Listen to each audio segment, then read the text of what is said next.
ছাত্র জীবনে জামাত করি নাই, কিন্তু জামাতের প্রতি আকৃষ্ট হলাম ছাত্র জীবনেই। কারণ ওই সময় আমি ছোটসিনা মাদ্রাসা পড়তাম, এটা একটা পীর সাহেবের মাদ্রাসা। তখন আমি শুনতাম মওলানা মওদুদী রহমতুল্লাহ আলাই তিনি এই বলেছেন সেই বলেছেন, বিরুদ্ধে অনেক কথা শুনলাম। তখন আমার জানতে ইচ্ছে হলো যে আসলে উনি কি বলেছেন।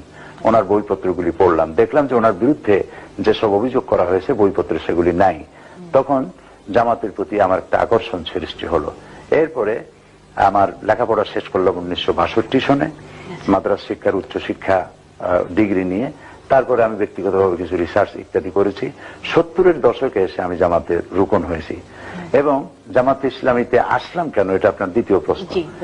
এটা হচ্ছে যে ইসলামে যেমন আল্লাহ তাআলা বলেছেন আকিমুস সালাত, নামাজকে প্রতিষ্ঠা করো, সেই আল্লাহ তাআলা আবার বলেছেন আন আকিমুদ্দিন ওয়ালা তাতাফাররাকু, তোমরা দিনকে প্রতিষ্ঠা করো আর এ ব্যাপারে কোনো মতপার্থক্য সৃষ্টি করো না। নামাজ পড়া যেমন ফরজ, আল্লাহর হুকুম অনুযায়ী ব্যক্তি, পরিবার, সমাজ ও রাষ্ট্র পরিচালনা করা ঠিক তেমন ফরজ। সেই জন্য এই ফরজ দায়িত্ব পালনের জন্য একটা দলে শরিক না হলে একাই কি এটা করা সম্ভব নয়।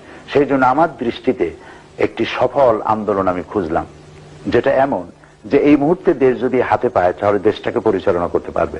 শুধু একজন মওলানা পীর হলেই তো হবে না। বহুত মওলানা পীর এমন আছে যাকে যদি এখন যদি কোনো ইউনিয়নের চেয়ারম্যান বানায় দেওয়া হয় তাহলে 1 ঘন্টাও চালাতে পারবেন না। একটা থানার ওসি বানালে চালাতে পারবেন না। এটার জন্য আলাদা যোগ্যতা প্রয়োজন। আলেম হওয়া, পীর হওয়া জিনিস, সমাজ পরিচালনা, রাষ্ট্র পরিচালনা ভিন্ন জিনিস। এগুলি জানতে হয়, পড়তে হয়। এবং এই আন্দোলনকে পরিচালনা করার জন্য পত্রিকা থাকতে হয়, তারপরে সাহিত্য থাকতে হয়, বিভিন্ন সেক্টরে কাজ করতে হয়। আমি দেখলাম জামাত ইসলামী এমন একটি দল যার অঙ্গ সংগঠন আছে অনেকগুলি। শ্রমিকদের মধ্যে কাজ করছে, নারীদের মধ্যে করছে, অমুসলিম নাগরিকদের মধ্যে করছে, প্রশাসনের মধ্যে করতেছে, ছাত্র ছাত্রী, চাষি, সর্বস্তরে। এবং তাদের সাহিত্যের একটা বিশাল ভান্ডার আছে এবং পত্র পত্রিকা আছে, বাংলা, ইংরেজি, উর্দু, আরবি, ছাত্র সংগঠন ইত্যাদি সবকিছু আছে। আমি ভাবলাম যে ইসলাম অনুযায়ী দেশকে পরিচালিত করতে হলে এরকম একটি যোগ্যতা সম্পন্ন একটি সুশৃঙ্খল সংগঠন আমার প্রয়োজন। এই প্রয়োজন ভেবেই আমি জামাত ইসলামীতে অংশগ্রহণ করেছি এবং একজন কর্মী হিসাবে কাজ করে যাচ্ছি। এবং আল্লাহর কাছে আমি দোয়া করি যেন আমার জীবনের শেষ মুহূর্ত পর্যন্ত আমার প্রিয় সংগঠন জামাত ইসলামীর সাথেই আমি থাকতে পারি।